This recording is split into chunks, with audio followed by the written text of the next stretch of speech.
कोलकाता में ईडी की रेड और दिल्ली में सियासी बवाल। जी हां, टीएमसी के नेता और बड़े पदाधिकारी जिस तरीके से बयानबाजी कर रहे हैं कि ईडी अब केंद्र सरकार के दबाव में पश्चिम बंगाल में टीएमसी के नेताओं पर कार्रवाई कर रही है।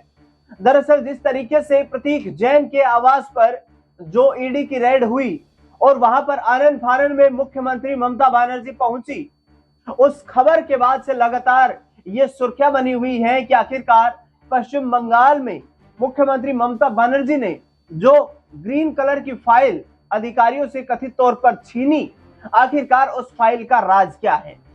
इस पूरे ईडी की रेड को लेकर और ममता बनर्जी की कार्रवाई जिस तरीके से हुई, उसके बाद से सियासत गर्म हो गई। राजधानी दिल्ली में जिस तरीके से टीएमसी सांसदों ने प्रदर्शन किया, आपको बता दें कि संसद मार्ग थाने के सामने प्रदर्शन किया। उसके बाद ये कहा जा रहा है कि गृह मंत्रालय के सामने भी प्रदर्शन करने की कोशिश टीएमसी के सांसदों ने की। और यहाँ पर करीब 8 ऐसे नेता हैं टीएमसी के जो कि इस प्रदर्शन में दिल्ली में शामिल थे, जिसमें डेरेक ओब्रायन आपको दिखाई दे रहे हैं, शताब्दी रॉय आपको दिखाई दे रही है, कीर्ति आजाद आपको दिखाई दे रहे हैं। तो इन्हें दिल्ली पुलिस किस तरीके से हटा रही है और लगातार ये प्रदर्शन इसलिए कर रहे हैं कि बंगाल रिजेक्ट्स मोदी शाह फाइटली टैक्टिक्स, यानी कि जो लड़ने की रणनीति है उसके खिलाफ मोदी शाह की जो रणनीति है उसको बंगाल रिजेक्ट करता है। बता दें आपको कि जिस तरीके से ये पूरा मामला कल सामने आया कि कोलकाता में पॉलिटिकल कंसल्टेंटी और इलेक्शन मैनेजमेंट कंपनी आईपैक के दफ्तर में ईडी ने छापा मारा। इस दौरान सीएम ममता बनर्जी भी मौके पर पहुंच गई और बाद में इस पूरे मामले ने तूल पकड़ लिया। बंगाल में ईडी के खिलाफ 2 अलग अलग एफआईआर भी दर्ज करवाई गई है सरकार की तरफ से। तो ये बड़ा एक्शन देखने को मिला राजधानी कोलकाता में। इसके बाद मामला कोर्ट भी पहुंच गया है। टीएमसी ने कोर्ट से ईडी की कार्रवाई को गैर कानूनी घोषित करने और पार्टी के सभी गोपनीय दस्तावेज तुरंत वापस करने के निर्देश देने की मांग की है। इससे पहले दिन में जिस तरीके से ईडी ने एक याचिका दायर की और दावा किया कि ये छापे बंगाल कोयला खनन घोटाले से जुड़े हुए हैं और ममता पर आधिकारिक जांच में बाधा डालने का आरोप भी ईडी की तरफ से लगाया गया। प्रवर्तन निदेशालय ने छापेमारी के खिलाफ जिस तरीके से ममता बनर्जी ने जो विरोध मार्च निकाला, उन्होंने इस कार्रवाई को राजनीतिक रूप से प्रेरित और चुनाव से पहले टीएमसी को डराने की कोशिश भी बताया।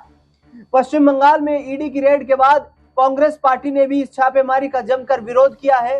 विपक्ष आए दिन ये आरोप लगाता रहता है कि मोदी सरकार केंद्रीय जांच एजेंसियों के जरिए उनके नेताओं को जानबूझकर और चुन चुनकर निशाना बनाती है, जिसमें अब पश्चिम बंगाल की मुख्यमंत्री ममता बनर्जी भी लपेटे में आई है, जहां पर ये एक नया आरोप उनके ऊपर लगा दिया गया है कि उनकी सरकार के कुछ लोग जो है वो पश्चिम बंगाल में कोयला खनन घोटाले में शामिल हैं और जिसकी जांच करने के लिए ईडी की टीम ने प्रतीक जैन के दफ्तर पर और उनके आवास पर छापेमारी की थी।